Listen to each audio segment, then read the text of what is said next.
Assalamu alaikum warahmatullahi wabarakatuh. Mimi Alhaji Abdillahi Umar, hapa ni Masjid Johari katika mji wa Newala, katika wilaya yetu ya Newala, katika mkoa wetu wa Mtwara, nchi ya Tanzania.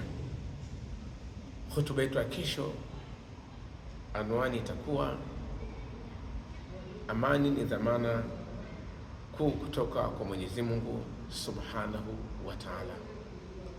Na ndio maana tunazungumza mara kwa mara, kwa sababu kama tulivyomnukuu Nabii Ibrahim alayhis salam katika surati Ibrahim aya namba 35, pale aliposema, Mungu alisema baada ya audhu billahi minash shaitani rajim, wa idh qala Ibrahim rabbi ja'al hadha albalada amina wajnubni wa baniya an na'budu al-asnam.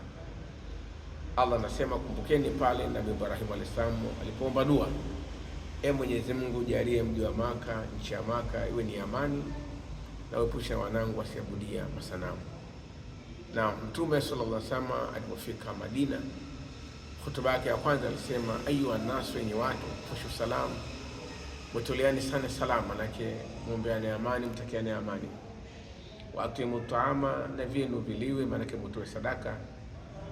Wasallu billaili wan nasu niyam, na swalini usiku aliyakuwa watu wamelala, manake mwe mnamuomba Allah subhanahu wa ta'ala usiku wakati watu wamelala, mwe unaomba amani yenu ya dunia na amani ya kesho akhera.